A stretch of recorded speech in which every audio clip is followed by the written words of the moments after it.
Libro de Gálatas, capítulo 3. Vamos a, vamos a estudiar, el, vamos a dar un repaso de aquí de este capítulo.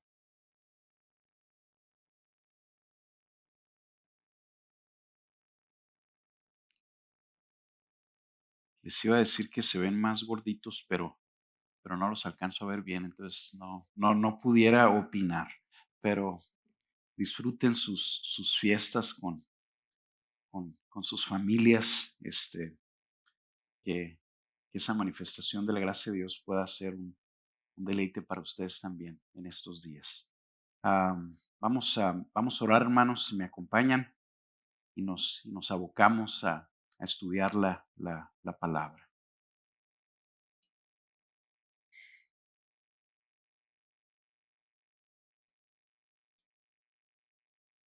Señor, gracias te damos como iglesia en este último día del año por tus múltiples bondades.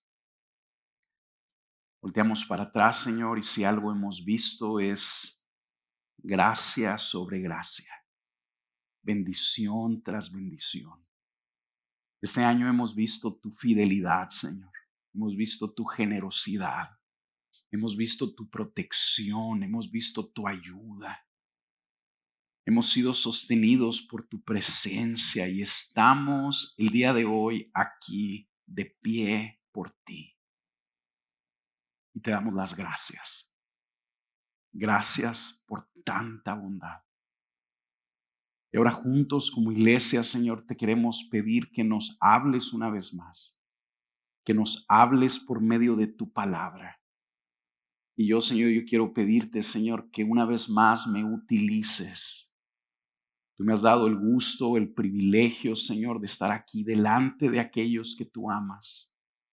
Una vez más te ruego que por medio del poder de tu Espíritu, tú me uses para servir y bendecir a tus hijos y a tus hijas que adoptaste por medio del sacrificio de tu Hijo Jesús.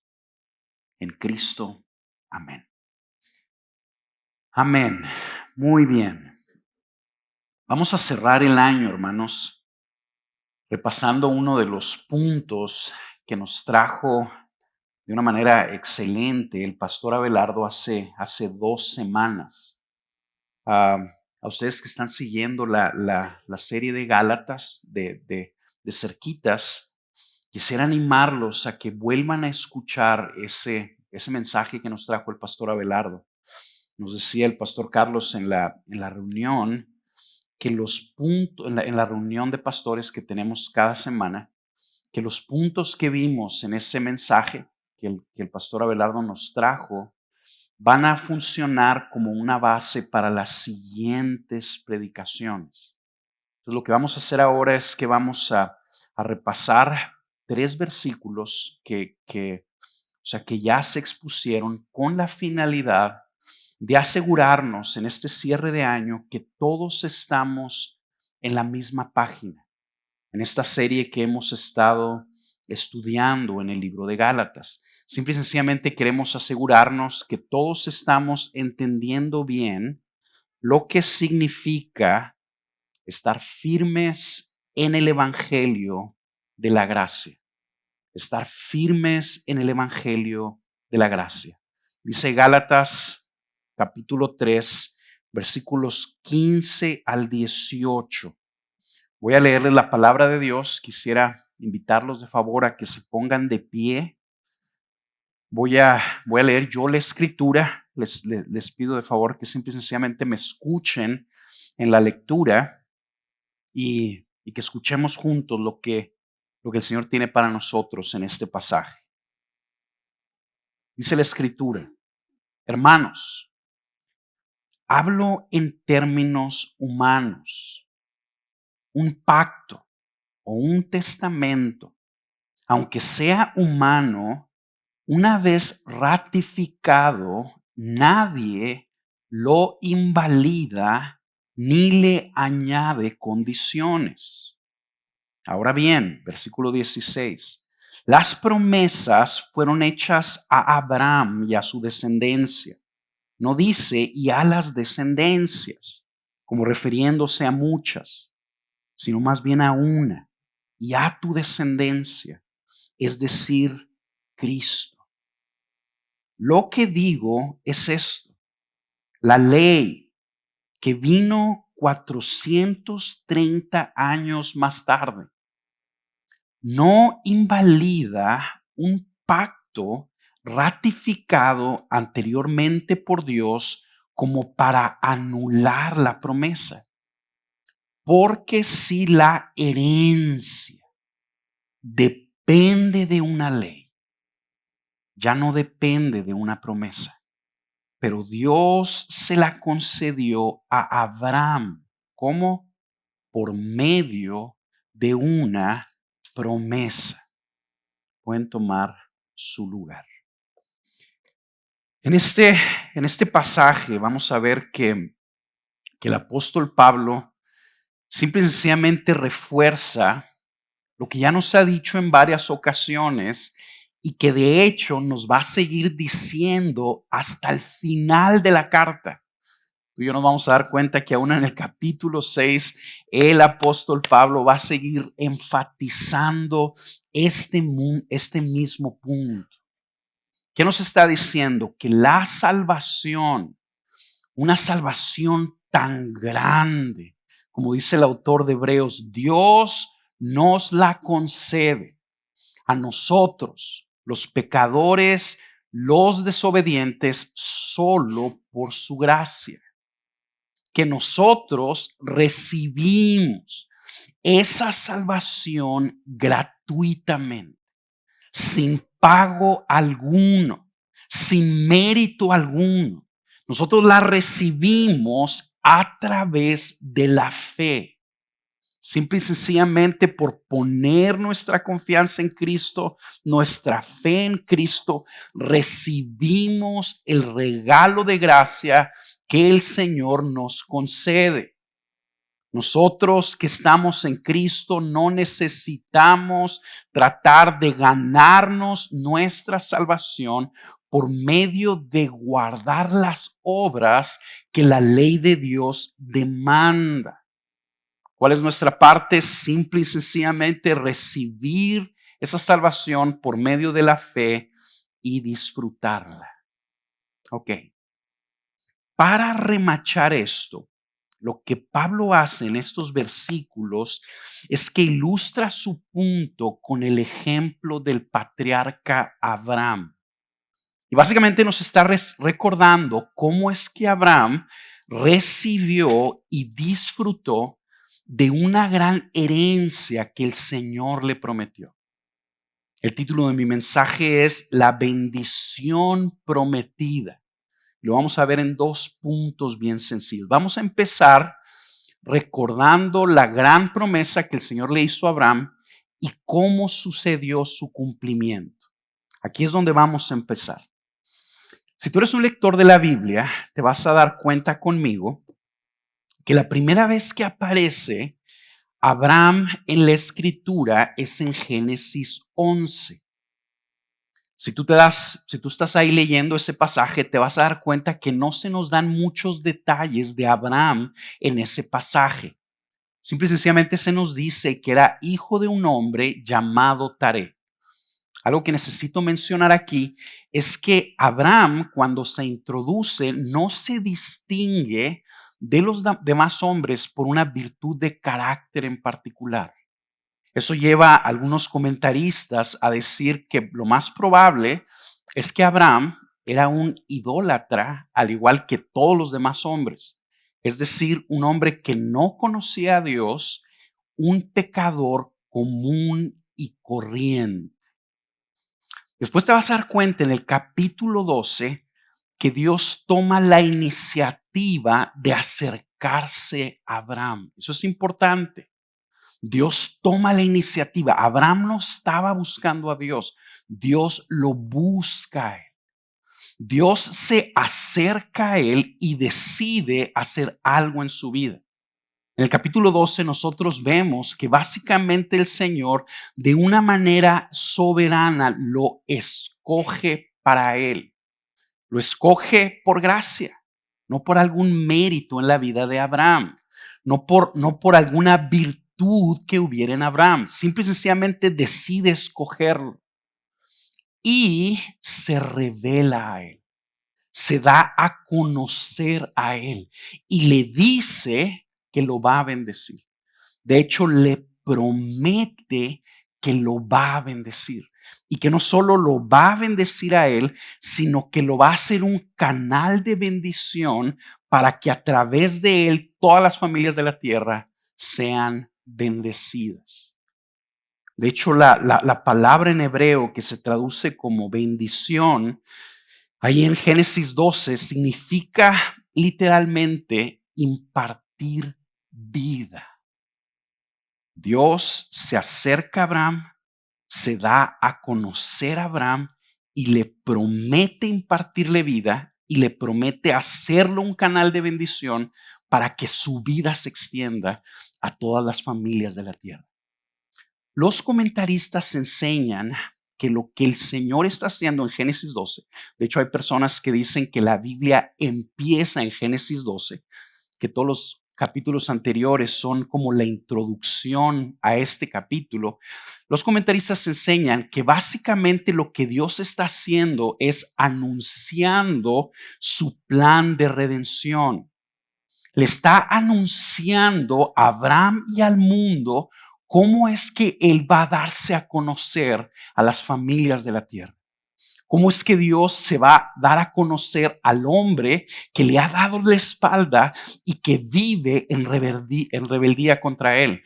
Y principalmente, ¿cómo es que Dios ha decidido revertir la muerte y la maldición que está sobre la humanidad por causa de la desobediencia de Adán? Básicamente el Señor le dice a Abraham, a través de ti yo voy a revertir la muerte. Y mi vida y mi bendición se van a imponer sobre la muerte y la maldición y la destrucción que vino sobre los hombres por causa del pecado. Dios le hace una promesa a Abraham. Así empieza la relación entre Dios y Abraham. Vamos a recordar bien rápidamente qué le prometió el Señor a Abraham. Le promete bendecirlo y hacerlo un canal de bendición. Simple y sencillamente. ¿Cómo? 4 cosas. Multiplicando su descendencia como las estrellas del cielo. Número 2, dándole una tierra amplia y rica. Número 3, bendiciendo a través de él y su descendencia a todas las familias de la tierra. Y número 4, principalmente siendo su Dios y el de su descendencia. Quiero leerte un capítulo aquí en Génesis que creo yo que encapsula esto muy bien. Génesis 17, del 6 al 8. Es Dios hablándole a Abraham. Le dice, te haré fecundo en gran manera, y de ti haré naciones, y de ti saldrán reyes. Estableceré mi pacto contigo y con tu descendencia después de ti, por todas sus generaciones, por pacto eterno de ser Dios tuyo y de toda tu descendencia después de ti. Y te daré a ti y a tu descendencia después de ti la tierra de tus peregrinaciones, toda la tierra de Canaán como posesión perpetua. Y yo seré su Dios. ¿Lo viste? Ahí está la promesa de Dios a Abraham. Vamos volviendo a nuestro pasaje en Gálatas. Lo que Pablo está haciendo en este pasaje simple y sencillamente recordándonos o explicándonos que la gran bendición redentora que Dios le otorgó a Abraham, que aquí en el pasaje de Gálatas, el apóstol Pablo la ilustra como una herencia. Abraham la recibió no por algo que él hizo. Abraham recibió esa promesa no por cumplir con las obras que la ley demanda. ¿Por qué la recibió? Simple y sencillamente porque Dios tomó una decisión. Tomó la decisión de dársela y le prometió que se lo iba a dar. Ve conmigo ahí el versículo 18 del capítulo 3 de Gálatas otra vez. Fíjate lo que dice. Porque si la herencia, esta bendición redentora, porque si la herencia depende o se recibe por el cumplimiento de una ley, ya no depende de una promesa, o ya no se recibe porque se dio una promesa, pero Dios se la concedió a Abraham. ¿Cómo? ¿Cómo es que Abraham recibió esa bendición redentora?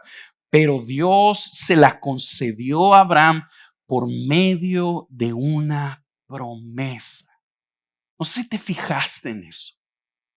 La recepción y el disfrute de la herencia divina, la bendición de Abraham, como se nos decía en el versículo 14, Abraham la recibió, vino a su vida, cayó sobre su vida, simple y sencillamente porque Dios prometió dársela. Simple y sencillamente porque Dios tomó la decisión de dársela. Abraham la recibió y la disfrutó como una concesión de gracia que el Señor tuvo para con él. Te lo voy a volver a leer. Pero Dios se la concedió, una concesión a Abraham por medio de una promesa. De hecho, la palabra griega que se traduce aquí como concesión, ¿saben cuál es la raíz de esa palabra? Gracia. Gracia. Y básicamente lo que está comunicando es algo que se otorga o se concede por gracia. Pablo nos ha estado enfatizando a través de toda la carta y lo va a seguir haciendo, que la bendición redentora nosotros la recibimos no por algo que hacemos, que la salvación nosotros la recibimos no por algo que hacemos, sino como una concesión de gracia. No por pagar una deuda, sino simple y sencillamente porque Dios escoge a un grupo de personas y decide bendecirlos con su salvación. Eso es lo que Pablo nos está recordando. De hecho, lo que está haciendo en el versículo 15 es que él compara la promesa de Dios de bendecir a Abraham con un testamento y con un testamento ratificado. Un testamento básicamente sellado y donde el testador muere. Un testamento que nadie puede invalidar ni añadirle condiciones. ¿Por qué está explicando el apóstol Pablo esto así? Recuerden conmigo lo que los judaizantes le estaban diciendo a los cristianos de Galacia. Este grupo de cristianos judíos le estaban diciendo a los gálatas: si ustedes quieren ser objetos de la bendición redentora del Señor, ustedes necesitan cumplir con ciertas condiciones. ¿Cuáles son esas condiciones? No es solo creer en Cristo, sino también circuncidarse y cumplir rigurosamente todos los mandamientos de la ley. A lo que el apóstol Pablo dice: claro que no, claro que no. Así como un testamento ratificado, sellado, nadie le puede añadir condiciones, tampoco se le puede añadir condiciones a la promesa que Dios le hizo a Abraham y a su descendencia. Si Abraham y su descendencia recibe la bendición redentora, si Abraham recibió la bendición redentora por pura gracia, solo por haber creído que el Señor le daría lo que él le había prometido, nosotros también recibimos y disfrutamos de la salvación por gracia, solo por creer en Cristo, no por cumplir con la condición de guardar las obras de la ley.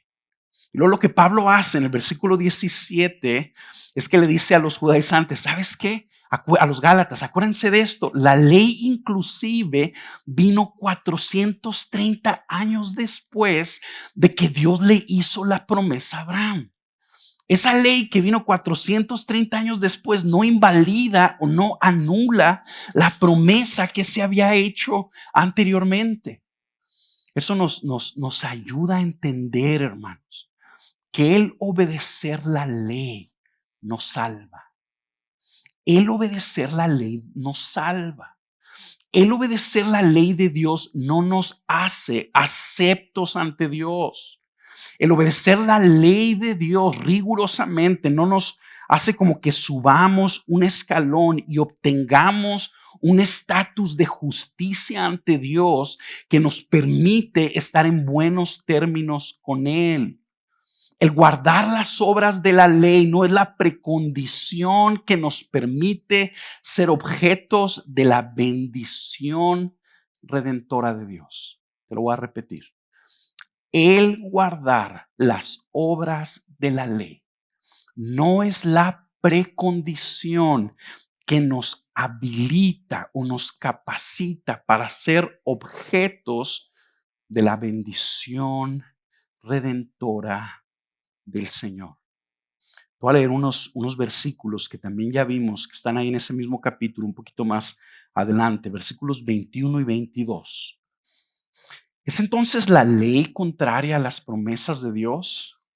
De ningún modo, porque si se hubiera dado una ley capaz de impartir vida, entonces la justicia ciertamente hubiera dependido de la ley. ¿Te fijaste? La ley de Dios es buena, como ya nos dijo el pastor Abelardo. La ley de Dios es buena, es una guía para nuestro comportamiento. Por medio de la ley nosotros vemos nuestra necesidad de un Salvador, pero la ley no imparte vida. La ley no imparte vida. Te lo voy a leer otra vez. Porque si se hubiera dado una ley capaz de qué? De impartir vida. ¿Se acuerdan lo que dijimos que significaba la palabra bendición al principio? ¿Qué dijimos que significaba en hebreo? Impartir vida. Fíjense lo que el Señor nos está diciendo aquí. Guardar la ley de Dios. El guardar de una manera rigurosa todas las demandas de la ley de Dios no forza a Dios a que se acerque a nosotros y nos bendiga impartiéndonos vida. La ley no es capaz de impartir vida. No nos hace objetos de esa bendición prometida. Esa bendición salvífica prometida a Abraham se recibe por gracia. No se gana, simple y sencillamente se recibe y se disfruta gratuitamente al estar en Cristo. ¿Sí? Bien. Antes de pasar a nuestro siguiente punto, que básicamente va a ser la aplicación de esto que estuvimos repasando, necesitamos contestar dos interrogantes más. Básicamente, cómo el versículo 16 contribuye a este mismo argumento. Es un versículo interesante que pareciera que el apóstol Pablo está hablando de otra cosa. Esa es la primera interrogante que tenemos que contestar. Y la segunda es: ¿cuál es la bendición prometida o la herencia prometida de la que se habla en este pasaje para nosotros los creyentes el día de hoy? Vamos contestando rápidamente esas dos interrogantes antes de pasar a nuestro siguiente punto. ¿Qué significa el versículo 16? Quiero leértelo. Ahora bien, las promesas fueron hechas a Abraham y a su descendencia. No dice y a las descendencias, como refiriéndose a muchas, sino más bien a una, y a tu descendencia, es decir, Cristo. Acuérdense conmigo en esto. ¿Qué está haciendo el apóstol Pablo? Está contestando el argumento que los judaizantes le estaban presentando a los gálatas. ¿Quiénes eran los judaizantes? Eran judíos seguidores del Mesías. Eran descendientes de Abraham en la carne. Eran los tataranietos de Abraham. Los judaizantes tenían fotos de Abraham ahí en su casa. ¿Me explico? O sea, ahí está el abuelo Abraham. ¿Me explico? Estas personas. Y ellos aseguraban, los judaizantes aseguraban, tener la razón en lo que decían porque eran los descendientes de Abraham. Entonces ellos estaban diciendo: la promesa fue hecha a nosotros, fue hecha a nuestro padre Abraham y a su descendencia, es decir, a nosotros los judíos. Por lo tanto, nosotros tenemos la razón en lo que les estamos diciendo. A lo que Pablo le responde más o menos así: mira, es cierto que la Escritura enseña que Dios le hizo una promesa a Abraham y a su descendencia. Pero en ese pasaje de la Escritura, esa descendencia está en singular, les está diciendo el apóstol Pablo. Y esa descendencia no es ese grupo de personas, que son muchos. Esa descendencia es una persona. ¿Y quién es esa persona? Cristo. ¿Ok? Básicamente lo que está diciendo el apóstol Pablo aquí, nos está diciendo: el cumplimiento de la promesa de salvación anunciada desde Génesis 12 no se da realmente en Abraham, sino que encuentra su verdadero y pleno significado en la persona de Cristo. Vamos a ponerlo así: es Cristo quien recibió de una manera plena la bendición prometida del Padre. ¿Te fijas lo que está diciendo? Es Cristo el que recibió de una manera plena la bendición prometida del Padre. Y es en Él, en Cristo, que todas las familias de la tierra son bendecidas. Es en Cristo que la maldición del pecado es finalmente revertida. Es en Cristo que los pecadores son bendecidos y reciben la impartición de vida. La promesa salvífica que Dios le hizo a Abraham se cumple realmente en Cristo, y es Cristo el canal a través del cual la maldición y la muerte que hay en el mundo serán derrotados. Es lo que está diciendo el apóstol Pablo. Jesús es este canal a través del cual todas las familias de la tierra serán bendecidas. Si los judaizantes le decían a los gálatas: ustedes, para recibir la bendición prometida, necesitan estar en Abraham y en su descendencia, guardando la ley de mandamientos, que es lo que hacemos nosotros. Y si tú estás dentro de este grupo que guarda la ley de mandamientos, entonces vas a poder recibir la bendición. Pablo les dice: ¿sabes qué? No es cierto eso. Cristo es suficiente para salvar. Cristo es suficiente para salvar, y la bendición prometida encuentra su cumplimiento en Cristo. ¿Quiénes son bendecidos con la promesa que se le hizo a Abraham? No los que están en Abraham, sino los que están en Cristo. Y Pablo le está diciendo a los Gálatas, y ustedes ya están en Cristo. Ustedes ya están en Cristo cuando pusieron su fe en Él. De hecho, cuando pusieron su fe en Él, fueron tomados por el Padre y fueron unidos a Cristo. Ustedes están revestidos de Jesús, están dentro de Jesús. Y cuando Cristo recibe la bendición prometida, ustedes la reciben con Él porque ustedes están en Él. ¿Sí vieron la lógica del argumento? Voy a tomar eso como un sí. Ok, vamos a pasar a nuestro siguiente punto. ¿Cuál es la bendición prometida para los que están en Cristo el día de hoy? ¿Cuál es la bendición prometida para los que están en Cristo el día de hoy? ¿Cuál es la herencia prometida? John Stott, este teólogo inglés, en uno de sus comentarios del libro de Gálatas, lo pone de una manera bien sencilla. Dice, ¿sabes cuál es la herencia? La herencia es Cristo. Simple y sencillamente, la herencia es Cristo. La bendición prometida es nada más ni nada menos que tener a Cristo y estar en Él. Y realmente, hermanos, no hay nada mejor que eso. Realmente no hay nada mejor que eso. Piénsalo conmigo. ¿Qué se le prometió a Abraham? Bendecirlo y hacerlo un canal de bendición. Se le prometió multiplicar su descendencia, darle la tierra de Canaán, hacerle un canal de bendición para todas las familias de la tierra y principalmente que Dios iba a ser suyo para siempre. Ahora, en Cristo nosotros, por la fe, recibimos todo eso. Es en Cristo, hermanos, que nosotros somos los objetos, el blanco de la gracia de Dios.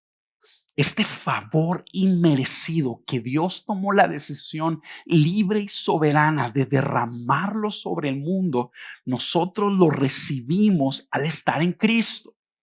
Cuando tú estás en Cristo, la gracia de Dios está sobre tu vida. Es en Cristo que nosotros somos bañados, saturados, cubiertos de esta gracia indestructible e inagotable. Es en Cristo que nosotros recibimos esta bendición prometida como lo recibió Abraham. Es en Cristo que somos integrados a la iglesia.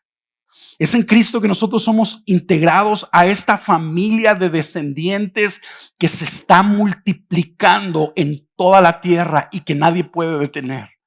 Es en Cristo que nosotros vemos nuestra descendencia ser multiplicada.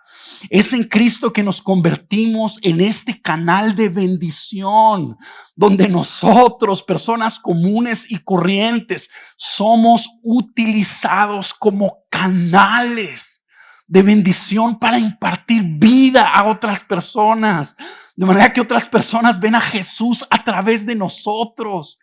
Hombres y mujeres cortos como tú y yo. Es en Cristo que nosotros recibimos la promesa de la vida eterna. Una tierra en el cielo. Un lugar para nosotros en el cielo. Y principalmente, hermanos, es en Cristo que nosotros, los pecadores, nos podemos relacionar con el Dios santo, santo, santo, como nuestro Dios, como nuestro Padre y nuestro Dios. Es en Cristo, hermanos, que el Dios que hizo los cielos y la tierra es nuestro. Es en Cristo que Dios es nuestro, que lo tenemos como Padre, que tenemos la promesa de que está con nosotros a nuestro favor y que nunca nos va a dejar ni nos va a abandonar. Esa es la bendición de los siglos. Esa es la bendición prometida. La herencia es tener a Cristo y estar en Él. Piénsalo conmigo, si tú y yo lo vemos así, esto pone las cosas bien sencillas. El caso se resuelve de una manera bien sencilla. ¿Por qué? Porque Cristo es el amigo y el salvador de los pecadores. Vamos a ponerlo así. ¿Qué necesitamos hacer para estar en Cristo? Nada, nada. Simple y sencillamente Jesús decía, ven a mí, cree en mí. Y si tú pones tu confianza en mí, yo te recibo y te salvo. Si tú y yo entendemos la herencia es Cristo y estar en Él es lo mejor que me puede pasar. ¿Cuál es el prerequisito? ¿Dónde están los mandamientos? ¿Dónde está la lista de mandamientos que Dios me pide que cumpla antes de estar en Cristo? No existe. Porque Jesús se refería, fíjense cómo hablaba, invitaba a la gente, Jesús a venir a Él. Juan 6:37. El que viene a mí, de ningún modo le echaré fuera. El que viene a mí, de ningún modo le echaré fuera. ¿Qué necesitas para estar en Cristo? Simple y sencillamente, ven a Él. Cree en Él y serás salvo. Eso es lo que Pablo está diciendo. ¿Sí? Bien, vamos a nuestro segundo punto, que es la aplicación de esto que hemos estado viendo. Permanezcamos firmes por fe en el Evangelio de la gracia, que ya es nuestra en Cristo. Permanezcamos firmes por fe en el Evangelio de la gracia, que ya es nuestra en Cristo. Escúchenme en esto, hermanos. Es fundamental que todos nosotros como iglesia local estemos firmemente fundamentados en el Evangelio de la gracia.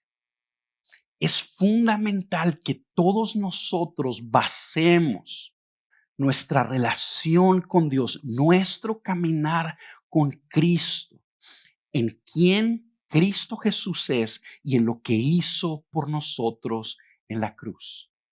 Ya que nosotros no podremos seguir al Señor y disfrutarlo de una manera sana y fiel y a largo plazo si estamos fundamentados en otra roca, en otro fundamento.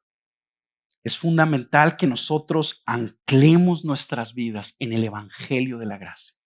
Porque si tú y yo anclamos nuestras vidas en otro fundamento, no podremos seguir, disfrutar y serle fieles al Señor como Él espera de nosotros.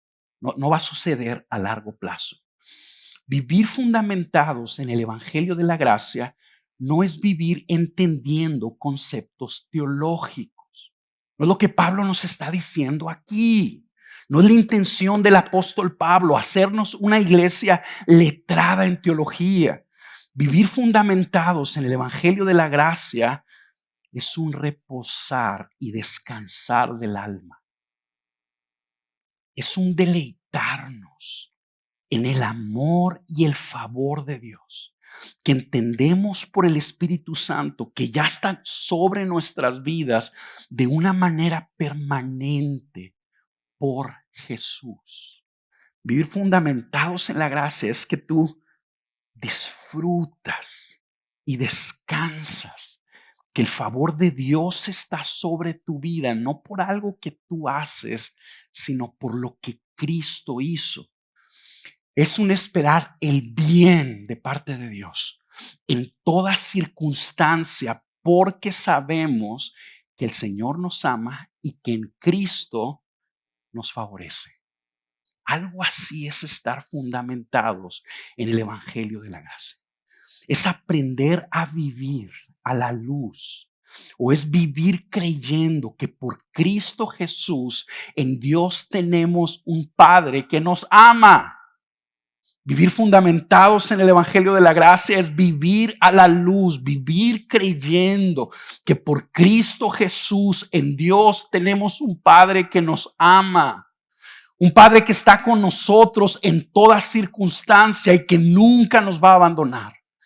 Este descanso, este deleite espiritual que viene por nuestra confianza en el Señor, no es un lujo espiritual, no es un lujo. Es un aspecto fundamental de nuestro caminar cristiano. ¿Por qué? Porque vivir fundamentados, deleitándonos en la gracia de Dios, por un lado nos transforma. Y por otro lado, el no permanecer firmes en el Evangelio de la gracia truncará o afectará significativamente nuestro caminar con el Señor tarde o temprano. Si tú fundamentas tu relación con Dios, no en quién Jesús es, ni en lo que Él hizo por ti, sino en otra cosa, tarde o temprano tu caminar cristiano se verá afectado. Escúchame en esto. Todos nosotros tenemos un legalista adentro. Todos nosotros tenemos una tendencia natural a buscar relacionarnos con Dios en base a lo que podemos hacer por Él. Todos nosotros tenemos la tendencia de buscar ganarnos su aceptación, su favor, su bendición y su aprobación por medio de nuestra obediencia a Él, por medio de nuestras obras y nuestros sacrificios.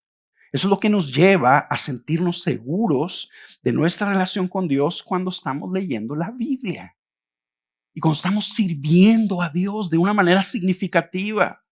Y nos lleva a sentirnos inseguros de nuestra relación con Dios cuando pecamos o no hacemos lo que tenemos que hacer. ¿Qué es lo que eso trae? Una inestabilidad en nuestra relación con Dios, una inestabilidad que es nociva, una inestabilidad que produce orgullo, una inestabilidad que produce juicio, una inestabilidad que produce religiosidad o una inestabilidad que produce y nos hace cristianos inseguros, una inseguridad paralizante. Lo que Pablo está haciendo en esta carta, ¿por qué no repite tanto el mismo mensaje? Quiero sugerirte que es importante que lo escuchemos. ¿Por qué nos está repitiendo tanto? Que nosotros estamos en buenos términos con Dios, no por nuestro desempeño, sino por el desempeño de otro. ¿Por qué nos está remachando tanto que en Jesús es donde nosotros recibimos de una manera gratuita y permanente la gracia inagotable de Dios? ¿Por qué? Porque eso es lo que destruye el legalismo. Tú necesitas recordar que Cristo no es una religión de mandamientos. Cristo no es una religión de mandamientos. Cristo es el amigo y el salvador de los pecadores. Ese es Jesús, el salvador del mundo que vino a esta tierra y se hizo maldito por nosotros, que recibió la maldición que nosotros merecemos y fue clavado en esa cruz con el propósito de que nosotros, los que merecemos estar clavados en esa cruz, recibamos la bendición prometida que Él merece por su vida de obediencia perfecta. Así es como destruimos el legalismo en nuestras vidas. Para destruir el legalismo en nuestras vidas necesitamos ver y creer que si tú estás en Cristo, al igual que Abraham, Dios te escogió a ti para Él y te escogió para bendecirte, no por un mérito que hubiera en ti, no por algo que tú hiciste, no por tu obediencia o por tus buenas intenciones, si eso existiera, ¿verdad? Todas nuestras buenas intenciones están contaminadas por nuestro egoísmo, ¿verdad? Dios nos escoge a nosotros simple y sencillamente por gracia y tomó la decisión de bendecirnos, Si tú estás en Cristo, esa es la causa por la que tú estás en Cristo, porque Dios te vio y te escogió para salvarte y para bendecirte. Simple y sencillamente. Él te ha perdonado, te ha justificado y te ha recibido como un hijo, no por tu obediencia a la ley, sino como una concesión de gracia. Eso es lo que nosotros necesitamos recordar continuamente. Vernos como hombres y mujeres que Dios está de nuestro lado y que nunca se va a ir. Que nunca se va a ir. Y que ha decidido bendecirnos. Tú eres un hombre y una mujer, si estás en Cristo, que tienes la bendición de Dios. En otras partes de la Escritura, ¿sabes cómo se nos describe? Como un pueblo bendito. Linaje escogido. Pueblo bendito. ¿Sabes cómo le hacemos para destruir el legalismo en nuestras vidas? Aprendiendo a creer y a deleitarnos en esto. Aprendiendo a creer que Dios está con nosotros, que va a estar con nosotros todos los días de nuestra vida y que inclusive cuando muramos va a seguir con nosotros y nos va a llevar a la gloria, a nuestra tierra, allá en el reino de los cielos. Piénsalo así, mira. Si tú has puesto tu fe en Cristo, no necesitas hacer nada para que Él te ame más. Te lo voy a repetir. Si tú estás en Cristo, no necesitas hacer nada para que Él te ame más. Y no puedes hacer nada para que Él te ame menos. Vivir fundamentados en la gracia es vivir creyendo y deleitándonos en esas verdades. Y cuando nosotros nos deleitamos en eso, un milagro sucede. Es que el Espíritu Santo empieza a producir de una manera potente el carácter de Cristo en nuestras vidas. No me malentiendan. No estamos diciendo que la obediencia a Dios no es necesaria, que no es importante. Más tarde vamos a hablar de la obediencia a Dios después en los siguientes capítulos en Gálatas.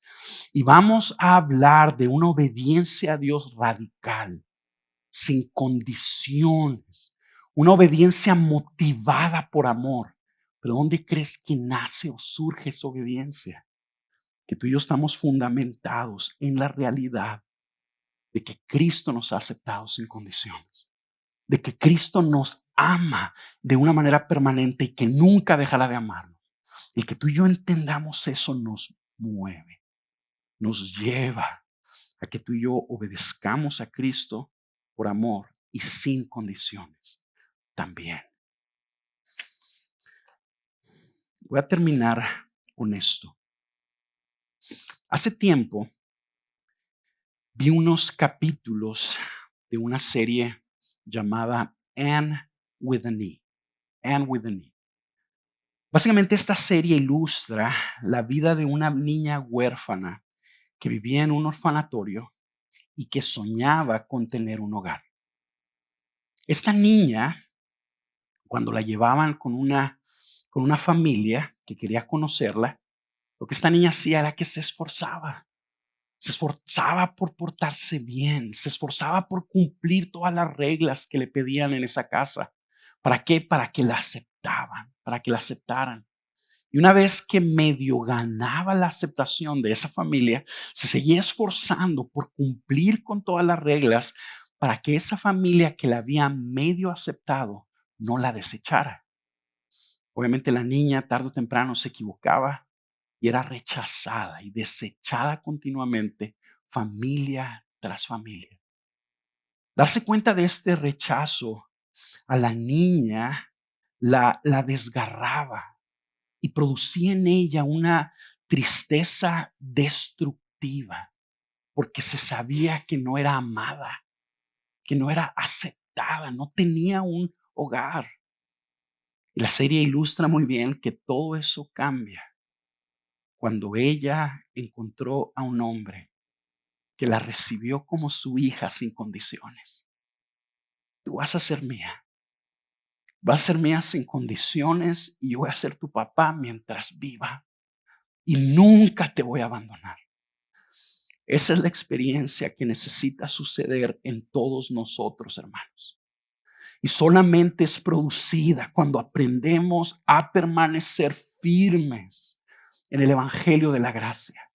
Hay muchos cristianos que viven con una tristeza interna destructiva, que sienten que necesitan desempeñarse de una manera perfecta, impecable, para que Dios los acepte y los bendiga, o para que no los deseche. Y lo único que hace es que esa inseguridad no solo te lastima, sino que te atrapa en tus pecados. Y por eso sientes que no puedes cambiar, porque estás atado a tu desempeño. El Señor, por medio de esta epístola, nos está recordando que Él tomó la decisión de amarnos. Y tomó la decisión de amarnos simple y sencillamente no porque lo merecemos, sino porque Él quiso y ha prometido salvarnos. Y esa promesa es indestructible y nadie le puede añadir ninguna condición. Es una promesa permanente que todo aquel que viene a Jesús por la fe recibe y disfruta gratuitamente. Ven a Jesús. Ven a Jesús y deleítate en la gracia del Hijo de Dios, que esa aceptación sin condiciones y eterna te va a transformar y te va a transformar para su gloria y te va a hacer un canal de bendición para las familias de la tierra. Amén. Vamos a orar.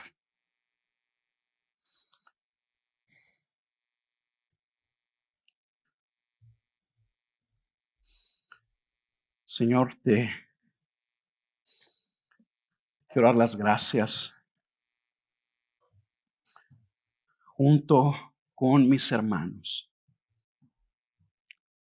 por tu palabra y por recordarnos a través de tu palabra de esta gracia inagotable a la que tenemos acceso por Jesús. Gracias. Yo quiero rogarte que por medio de tu Espíritu tú nos convenzas y tú nos persuadas de estas verdades. Que tú hagas de nosotros una iglesia que esté firmemente fundamentada en el evangelio de tu gracia. No solo para que te disfrutemos, Señor, sino para que florezca en nosotros y a través de nosotros la gloria de tu Hijo Jesús, para que Él sea magnificado y nuestros campos de influencia sean profundamente bendecidos. En Él te lo pedimos y te damos las gracias.